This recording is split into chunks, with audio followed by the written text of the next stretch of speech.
Bien. Donc, on va faire un exercice React. C'est un compteur. Donc, pour ce faire, là, je suis sur le site de Vite.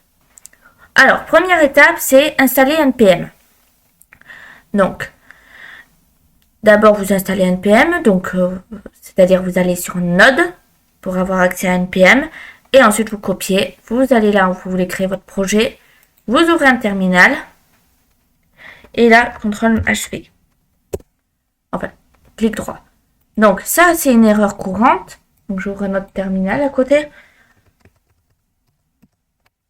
Et je fais tac, nvm use node. Très bien. Donc là, ça devrait fonctionner. Il ne devrait plus y avoir l'erreur. Donc, je refais ceci. Je nomme mon projet. Donc, vous le nommez vraiment, mais comme vous voulez le projet. C'est pas important. Il vaut mieux avoir un nom parlant, mais là, vu que c'est un exercice, c'est vraiment comme vous le souhaitez. Ok. Si je regarde, mon projet est créé. CD React Count. Si je fais ça, donc là, je suis au même endroit, je me déplace dans le chemin, ça veut dire que j'entre dans le dossier, tout simplement. Ok, je fais npm install.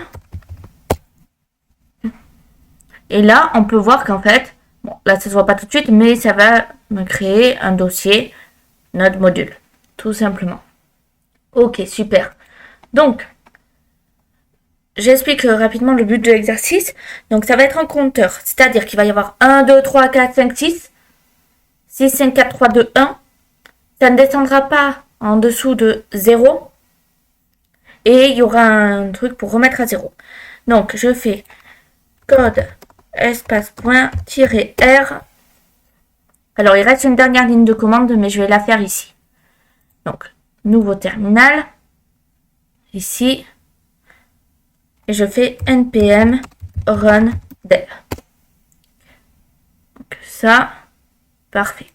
Là, on peut voir que ça m'a lancé le projet. Juste à faire clic droit dessus. Et, en fait, clic et clic gauche. Là, j'ai le projet. Donc, je peux compter. Vous voyez qu'il y a déjà un compteur existant. C'est très bien. Je retourne ici. Là, donc, je commence par aller sur l'index.html. Donc, ça, je vais le descendre un peu. Très bien. Donc, là, on peut voir qu'on est sur index.html. Pour ceux qui ont déjà vu les vidéos JavaScript, ceci doit vous mettre la puce à l'oreille. Vous avez juste un div ID root, sans rien dedans. Ça peut paraître étrange. Mais là, en dessous, j'ai un script qui dit aller sur src main.tsx. src main.tsx. Très bien. Là, vous voyez que ça récupère donc getElement by ID root, donc ce qu'on a vu dans le index.html. Donc ça veut dire qu'on est au bon endroit. Et là, ça dit aller sur app, qu'on peut retrouver ici. Donc je vais sur app. Et là, on est à l'endroit qu'on a vu dans la page web. Donc, par quoi ça commence? Donc j'ai une fonction app. Très bien. J'ai un useState. Donc const, qui est une constante, avec count, setCount. Donc, rapide explication. setCount, c'est ce qui permet de modifier la valeur. Et count, c'est ce qui permet de recevoir la valeur. Et un useState à 0. Donc, vous doutez bien que le compteur doit passer par là. Alors oui, je sais, certains vont me dire, oui, mais une constante, ça ne change jamais. Donc, setCount va permettre le changement et count va recevoir la nouvelle valeur. Parfait. Donc là, je vais supprimer tout ce dont je n'ai pas besoin. Donc ça, je n'ai pas besoin. Je garde le H1, mais je vais le modifier. Donc, la div, j'ai pas besoin. Ça, j'ai pas besoin. Ça, j'ai pas besoin. Ça, j'ai pas besoin. Comme vous voyez, c'est rapide. Donc, on en est à vouloir faire un compteur. Donc, ça non plus, j'ai pas besoin. Je suis prête. On en est à vouloir faire un compteur. Donc, enfin, 3 compteurs, pour être exact. Un qui monte, un qui descend et un qui ramène à 0. Donc, ça veut dire que je multiplie par 3. Ok. Donc, en premier, je vais modifier mon H1 pour afficher le résultat. Donc, vous avez un résultat de points. Et là, je mets count. Et je ferme la collade. Tout simplement. Donc là, si je regarde le résultat, vous avez un résultat de 9. Donc bon, là, forcément, tout augmente parce que j'ai rien paramétré derrière. Donc là, c'est bon. On sait où on en est. Parfait. Donc maintenant, le premier, vous en doutez, on va pas toucher. La seule chose qu'on va modifier, c'est le message. Donc ceci, j'enlève. Et je vais écrire cliquer pour augmenter. Donc maintenant, on sait que cette partie-là, c'est pour augmenter. Bon, c'est bien. Maintenant, comme je l'ai dit, on ne veut pas aller en dessous de 0. Mais par contre, on veut diminuer. Donc ici, on peut mettre un moins déjà pour commencer. Si on regarde ce que ça donne, donc, on est d'accord que c'est celui-là pour diminuer. Je diminue. Ah, je passe en nombre négatif. C'est pas ce qu'on veut, nous. Nous, on veut pouvoir aller seulement jusqu'à 0. Donc, ça veut dire une partie conditionnelle. Bien. Alors, je vais m'occuper de la dernière partie qui est quand même la plus simple. C'est de remettre à 0. Donc ici, je vais écrire cliquer pour remettre, par exemple, à 0. OK. Donc, ça veut dire que cette count, ici, eh ben, on va mettre 0 tout simplement. 0. Et donc, tout ceci-là, on n'en a pas besoin. Donc là, on est bien. Donc, si on regarde ce que ça donne maintenant, alors, exception faite de celui-là. Là, j'augmente, je peux remettre à 0. Donc ça, c'est bon. Les deux là sont faits.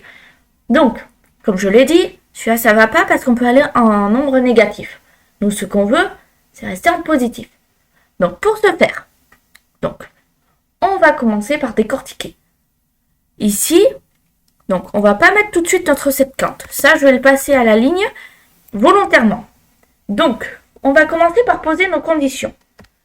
Pour ce faire, j'ouvre une accolade. Et je vais mettre mon if. Donc, if. Et là, j'ai condition. Donc, nous, c'est count supérieur ou égal à 1. On met ce qu'on veut que ça fasse. Donc, nous, ce qu'on veut, c'est set count moins 1. Comme ceci. Donc, on va couper. On va coller. Parfait. Donc là, on est bien. On va ramener ceci ici, comme ceci. Et là, on va changer. On va mettre cliquer pour diminuer. OK. Donc là, on relit une dernière fois pour être sûr. Donc là, c'est forcément bon. Parce qu'on a que changer le message. Donc ici, donc là, ça m'a l'air pas mal. De toute façon, on va tester quand même.